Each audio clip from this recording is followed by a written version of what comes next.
L'odeur de la guerre flotte sur le Sahel. Les frontières vibrent sous la tension. Et le Burkina Faso se trouve au centre du cyclone. Autour de lui, la France érige discrètement des bases militaires, sous le nom de coopération sécuritaire. Mais en réalité, c'est un encerclement stratégique. Alors, que signifie tout cela pour nous lorsque le capitaine Ibrahim Traoré remet 3200 armes lourdes, flambant neuves, à ses troupes, défiant Paris et Washington? Le temps se rétrécit, une décision trop lente, et l'histoire basculera. Ce moment n'est pas une simple démonstration de force, c'est une déclaration d'indépendance, la seconde, disent certains analystes, où chaque mètre de sable du Sahel devient un symbole de souveraineté retrouvée. Lorsque Ibrahim Traoré a prononcé ces mots face aux généraux, il n'a pas seulement remis des armes, il a rendu aux Burkinabés le sentiment de ne plus dépendre de Paris. Le risque est immense, confrontation diplomatique, sabotage économique, voire guerre ouverte. Mais derrière cette tension se cache une promesse. Si le Burkina Faso tient bon, il pourrait devenir le premier modèle d'une Afrique réellement libre. Les enjeux dépassent les frontières nationales. La France joue sa crédibilité stratégique, tandis que le Sahel mise son avenir économique et moral. Et la question reste entière. Cette rébellion pacifique contre l'ancien empire peut-elle réussir sans plonger toute la région dans le chaos? Dès les premiers jours de janvier, les chiffres ont parlé d'eux-mêmes. Plus de 3200 armes lourdes transférées en une semaine, 600 camions militaires chargés de munitions, 320 véhicules blindés déployés sur les frontières. Cette logistique, d'une ampleur rarement vue en Afrique de l'Ouest, a surpris jusqu'aux observateurs les plus prudents. C'est la mini-révélation. Ce pays enclavé, longtemps dépendant, s'est mué en forteresse autarcique. Dans les coulisses, les diplomates français minimisaient la portée du geste, parlant de provocation symbolique. Pourtant, les satellites civils confirmaient un balai incessant de convois entre Ouagadougou et les zones frontalières. L'armée burkinabé, réorganisée et équipée de matériel russe, multipliait les patrouilles conjointes avec le Niger et le Mali. Derrière les chiffres, un message. Le Sahel ne veut plus être un terrain de manœuvre étrangère. Ibrahim Traoré l'a dit sans détour. Si nos voisins servent de base à ceux qui veulent nous encercler, ils deviennent des complices.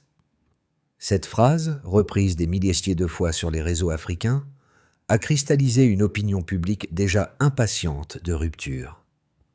Dans les marchés de Ouagadougou, les portraits du capitaine côtoient ceux de Goïta et Tiani, 3 visages d'une génération qui prétend construire une Afrique adulte. Mais la transformation va au-delà de l'armée. Les écoles suppriment sur les programmes importés d'Europe, les universités réécrivent leurs manuels et les médias nationaux cessent de diffuser les communiqués de l'Élysée. C'est une mutation culturelle, politique, psychologique. Un pays qui avait perdu confiance en lui-même découvre la force de dire non.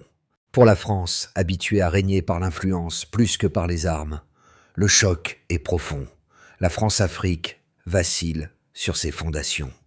Et dans cette brèche s'engouffre une idée simple.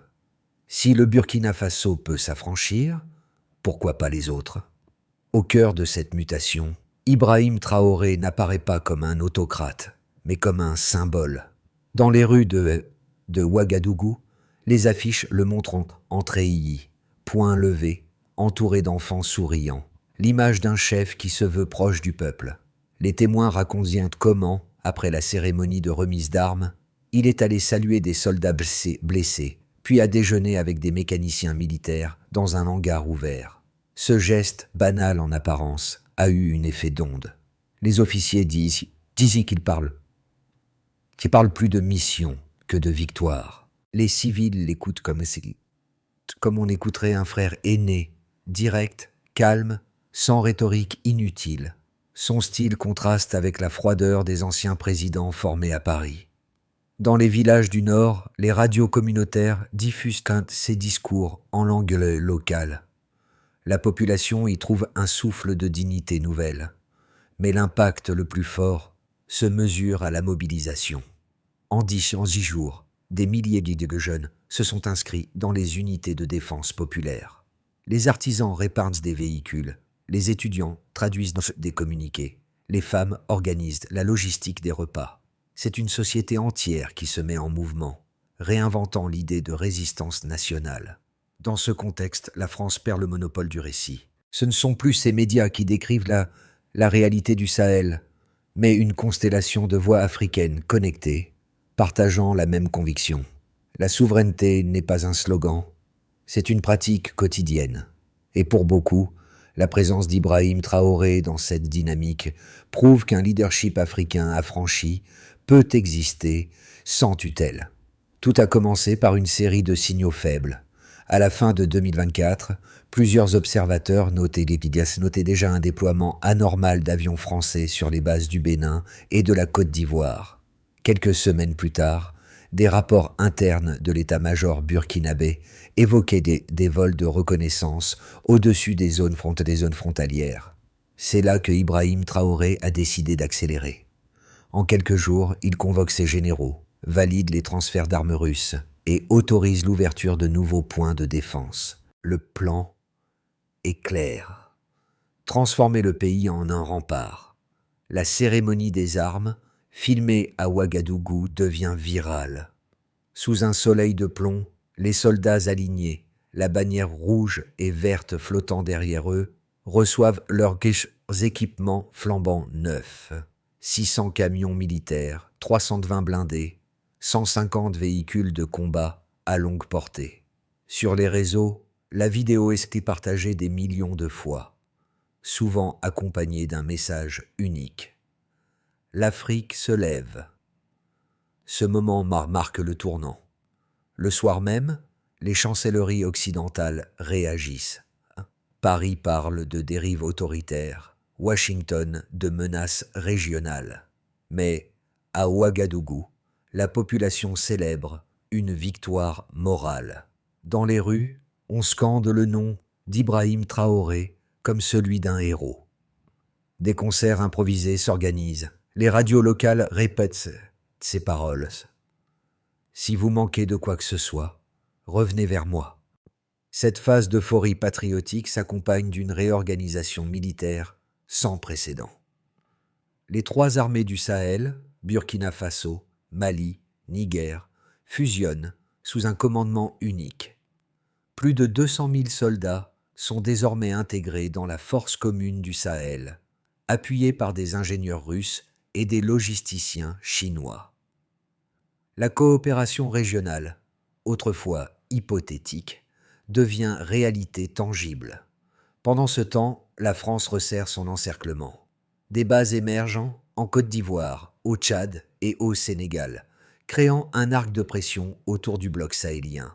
Les médias français insistent sur la menace russe, tentant de justifier la présence militaire. Mais dans les capitales africaines, le récit se renverse. L'Europe n'apparaît plus comme un garant de stabilité, mais comme un empire inquiet. L'effet domino s'étend. À Madagascar, un président accusé de collusion avec Paris fuit son pays. Au Congo, des ministres réclament la renégociation des contrats miniers. L'onde de choc, partie du Sahel, gagne tout le continent. Ainsi se dessine la séquence. Encerclement, riposte, propagation. Ce qui semblait une crise locale devient une révolution géopolitique. Le Burkina Faso, longtemps considéré comme périphérique, occupe désormais le centre du jeu africain. Pour Ibrahim Traoré, le pari est immense. Transformer l'élan populaire en stratégie durable, sans sombrer dans l'isolement. Car, si le peuple soutient son capitaine aujourd'hui, il attend des résultats demain. La victoire militaire ne suffira pas. Il faudra bâtir un avenir. Les données recueillies depuis la cérémonie des armes confirment l'ampleur du basculement. En Simweki, la production militaire locale du Burkina Faso a augmenté de 240%, selon le ministère de la Défense. Ce chiffre, sans précédent, s'explique par la construction de 2 ateliers de maintenance à Kaya et Fada N'Gourma, financés en partie par des partenaires russes et chinois. Cette capacité interne réduit de moitié la dépendance aux importations. Deuxième indicateur, les effectifs. En décembre 2023, l'armée burkinabé comptait environ 90 000 soldats. Aujourd'hui, ils sont plus de 200 000, fusionnés avec les contingents du Mali et du Niger. Ce delta de 110 000 hommes représente la plus forte croissance militaire coordonnée de l'histoire contemporaine africaine. Pour Ibrahim Traoré, cette expansion n'est pas seulement un chiffre, c'est la preuve tangible que l'idée d'un front commun sahélien fonctionne. Troisième donnée, la chute de la dépendance énergétique. En 1 le pays a réduit de 35% ses importations de carburant français grâce à des contrats de raffinage avec l'Algérie et la Russie. Cette diversification, discrète mais stratégique, permet à Ouagadougou d'assurer la logistique des convois sans craindre un embargo. Pour les analystes, ce basculement énergétique marque le passage d'une économie sous tutelle à une économie de résilience. Mais derrière ces chiffres se cache une autre dynamique, celle du capital symbolique. Les sondages locaux indiquent que 78% des Burkinabés considèrent désormais leur armée comme la plus digne institution du pays. Dans une région où la méfiance envers les institutions civiles est forte, ce résultat change la donne. Le discours de Traoré, mêlant patriotisme et discipline, a transformé l'armée en colonne vertébrale du renouveau national. Sur le plan régional, l'effet se mesure par la consolidation d'alliances inédites. Le corridor logistique Ouagadougou-Niamey-Bamako transporte chaque semaine des cargaisons d'armement, de blé et de carburant. Ce maillage, documenté par plusieurs observateurs indépendants, illustre une intégration économique à l'échelle du Sahel. Pourtant, ces progrès ne masquent pas les risques. Les infrastructures surchargées, la dépendance technologique à Moscou et Pékin, et la fragilité financière pèsent sur la durabilité du projet. Ibrahim Traoré en est conscient. Dans ses discours, il rappelle que l'indépendance véritable ne se mesure pas au nombre de chars, mais à la capacité de produire pour soi-même. Cette phrase résonne comme une mise en garde. Le delta entre ambition et réalité demeure. Le pays avance vite, peut-être trop vite. Mais pour la première fois depuis des décennies, la trajectoire repose sur des données concrètes.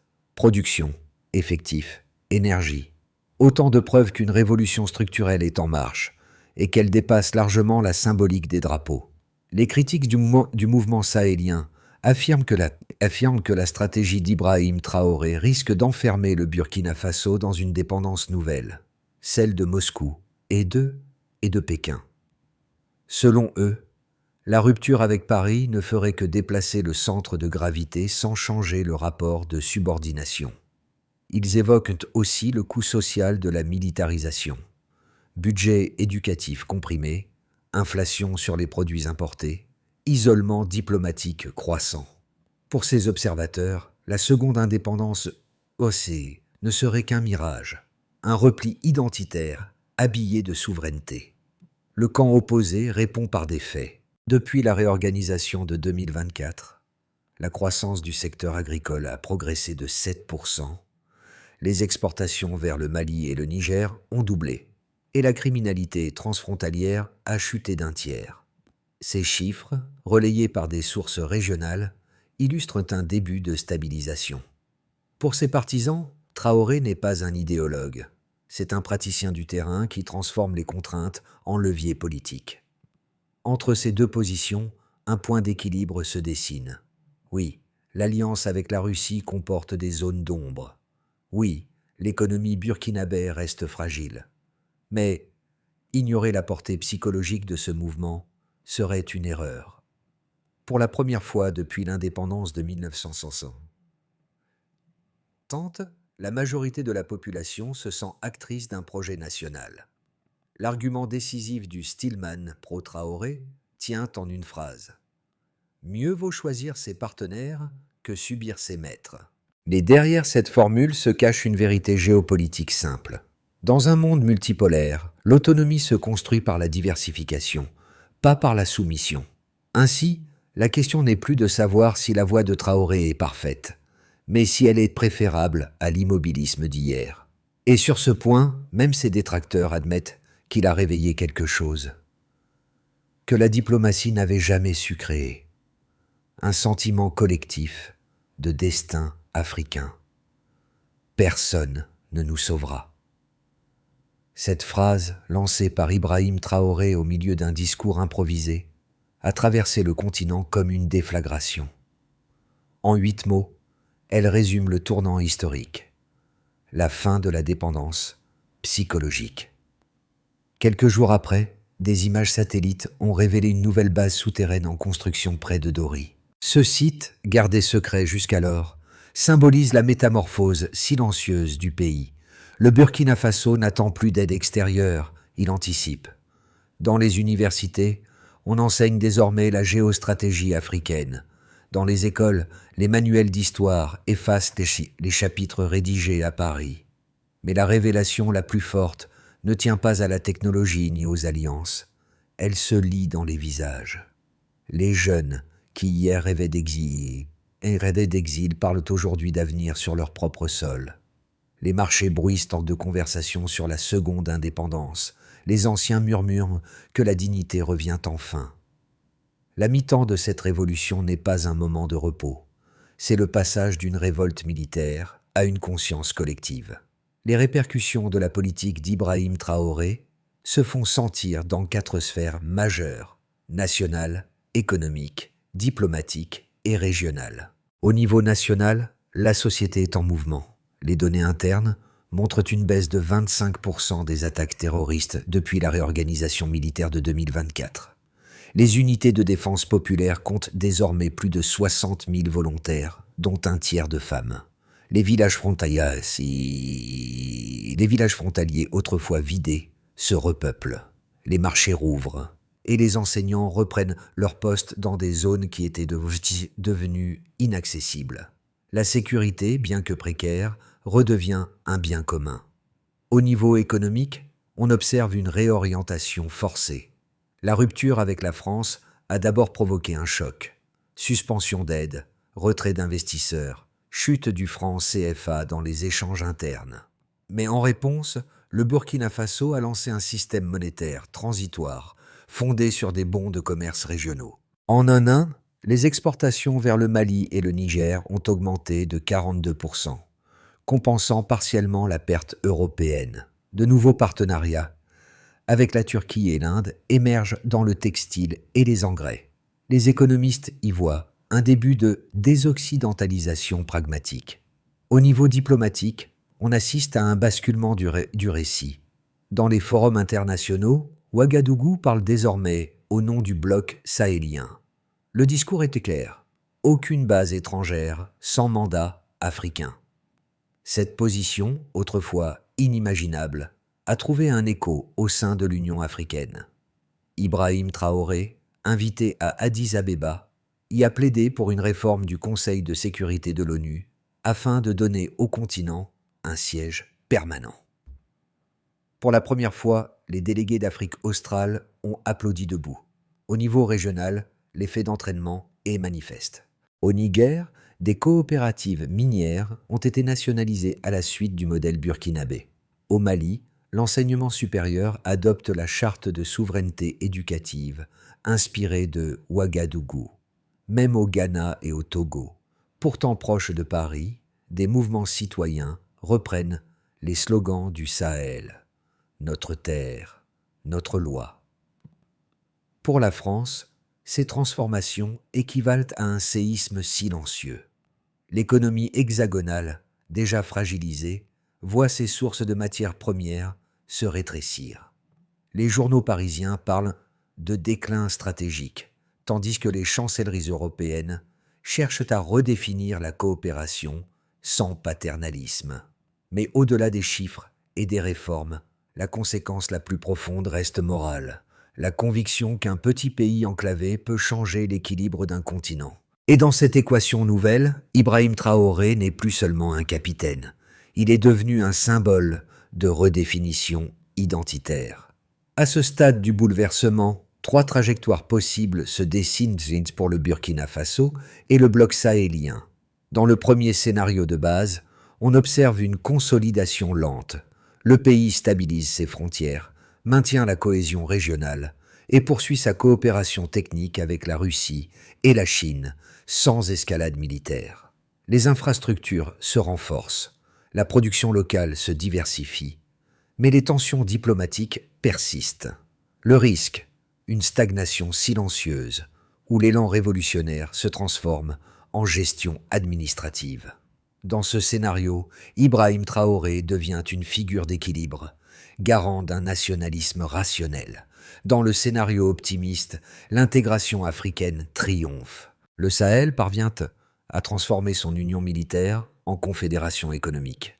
Un corridor énergétique relie le Niger au port de Tema, les droits de douane s'harmonisent et une monnaie sahélienne voit le jour. La dépendance vis-à-vis du franc CFA disparaît en moins d'1 an. Les entreprises locales exportent vers le Maghreb, l'Inde et le Brésil. Dans ce contexte, le Burkina Faso devient le centre névralgique d'un réseau africain autonome. Les historiens y verraient la première véritable renaissance post-coloniale. Dans le scénario pessimiste, une contre-offensive se déploie. La France, craignant de perdre toute influence, intensifie ses opérations indirectes. Campagnes médiatiques, sanctions financières, manipulation politique. Si le front sahélien se fissure, certains États voisins pourraient redevenir des relais de puissance extérieure. Une guerre de l'information se transformerait en affrontement économique, puis militaire. Ce scénario redonnerait au continent ses vieux démons. Fragmentation, coup d'État, pauvreté instrumentalisée. Entre ces 3 voies, une variable décisive demeure, la patience du peuple. Si la population continue de soutenir le projet malgré les privations, le mouvement survivra. Si la lassitude s'installe, l'élite reviendra au compromis d'hier. Ibrahim Traoré le sait, la révolution la plus difficile n'est pas celle des armes, mais celle du temps. Si nous allons trop vite, nous brûlerons. Si nous allons trop lentement, nous serons avalés. Ces mots, prononcés récemment, résument l'équation du moment. Dans les ruelles de Ouagadougou, le visage de la révolution n'est pas celui d'un soldat, mais celui d'un jeune maçon, d'une institutrice, d'une vendeuse de riz. C'est là que l'on comprend la portée humaine du pari d'Ibrahim Traoré. Au nord, des villages naguère abandonnés reconstruisent leurs écoles avec des briques locales. Des étudiants en ingénierie conçoivent donc des drones de surveillance artisanaux. À Bobo-Dioulasso, un collectif de femmes fabrique des uniformes pour l'armée avec du coton produit sur place. Ces gestes modestes tissent un récit plus puissant que les discours officiels, celui d'un peuple qui se réapproprie son quotidien. Dans les foyers, la fierté se mêle à la peur. Les parents craignent pour leurs enfants enrôlés, mais reconnaissent qu'ils se battent pour la maison commune. L'un d'eux confie à une radio locale. « Avant, nos fils partaient chercher la vie ailleurs. Aujourd'hui, ils la défendent. Ici. » Cette phrase, simple et nue, condense la mutation d'un imaginaire collectif. La diaspora suit avec émotion. À Abidjan, à Paris, à Montréal, des Burkinabés organisent des levées de fonds, des conférences, des concerts. Loin du sol natal, ils prolongent le rêve d'un pays debout. Dans cette transformation, Ibrahim Traoré n'est pas un dieu, mais un catalyseur. Il incarne cette phrase devenue proverbiale. L'indépendance commence quand le regard change, et ce regard, désormais, se tourne vers l'intérieur. Face aux défis à venir, Ibrahim Traoré a présenté une feuille de route articulée en 5 axes clairs, visant à traduire la ferveur populaire en politique concrète. Le premier axe consiste à sécuriser durablement le territoire. Renforcer les garnisons frontalières, installer des systèmes de détection et former 15 000 nouvelles recrues à la logistique. Objectif, rendre chaque province capable d'assurer sa propre défense d'ici 12 mois. Le deuxième axe vise à industrialiser localement. Créer 3 zones économiques spéciales autour de Ouagadougou, Bobo Dioulasso et Kaya, axés sur la transformation agricole et la mécanique lourde. L'État mise sur la production de pièces détachées pour remplacer les importations venues d'Europe. Le troisième axe concerne la réforme de l'éducation. Les programmes occidentaux sont remplacés par des cursus centrés sur l'histoire africaine, les langues locales et la technologie pratique. L'objectif affiché: former des producteurs, pas des demandeurs d'emploi. Le quatrième axe cherche à intégrer économiquement le Sahel, mettre en place une union douanière avec le Mali et le Niger, créer une carte commerciale commune et un fonds d'investissement partagé. Cette étape, soutenue par l'Union africaine, doit poser les bases d'une monnaie régionale d'ici 2 ans. Le cinquième axe ambitionne de renforcer la diplomatie du Sud. Multiplier les accords Sud-Sud avec l'Amérique latine et l'Asie. Dans cette vision, le Burkina Faso devient une voix porteuse du monde majoritaire, celui qui refuse la hiérarchie des puissances. Cette feuille de route ne promet pas un miracle, mais une méthode. Ibrahim Traoré le répète souvent: la libération n'est pas un cri, c'est un chantier. Ce réalisme, plus que la rhétorique, pourrait assurer la durabilité de la révolution sahélienne. Sous la lumière dorée du soir, les rues de Ouagadougou bruissent encore. Encore des chants de 2024. Dans un atelier de la capitale, les mêmes mécaniciens qui avaient accueilli Ibrahim Traoré après la remise des armes réparent aujourd'hui les véhicules civils. Rien d'héroïque, rien de spectaculaire. Juste la continuité tranquille d'un peuple qui travaille debout. Le capitaine revient parfois sur ces lieux. Il s'assoit avec eux, écoute plus qu'il ne parle. Il leur rappelle que la victoire n'est pas dans les défilés, mais dans la persévérance. Ce motif du quotidien héroïque, lancé dès les premiers jours, est devenu la colonne vertébrale du récit national. Autour de lui, les enfants jouent, les femmes discutent, les soldats saluent. La révolution a perdu ses armes visibles, mais pas sa force intérieure. Chaque geste, chaque regard semble dire: nous ne serons plus jamais à genoux. Et quand Ibrahim Traoré s'éloigne, on entend encore cette phrase résonner dans les ruelles. L'Afrique ne se lève pas une fois, elle se lève chaque jour. Une phrase courte, mais assez forte pour contenir l'histoire d'un continent entier. La révolution du Sahel n'appartient pas qu'aux soldats ni aux chefs d'État. Elle vit dans la manière dont chaque citoyen, chaque lecteur, décide de regarder l'Afrique autrement. Car si Ibrahim Traoré a su briser les chaînes visibles, les chaînes invisibles, celles de la résignation et du doute, ne se brisent qu'ensemble. Les prochains mois seront décisifs. Il faudra transformer la colère en construction, l'orgueil en patience, le feu en lumière. Le Burkina Faso n'est pas un modèle figé, mais une expérience collective, un laboratoire où s'invente la dignité. Alors, la question demeure: comment chacun de nous, Africains, Européens ou citoyens du monde, peut-il contribuer à cette bascule historique sans reproduire les hiérarchies du passé? Peut-être en écoutant, en dialoguant, en partageant la vérité nue des faits plutôt que les slogans. Peut-être en osant croire qu'un continent debout change le monde entier. Et si cette idée vous parle, alors l'histoire du Sahel n'est pas finie. Elle commence avec vous.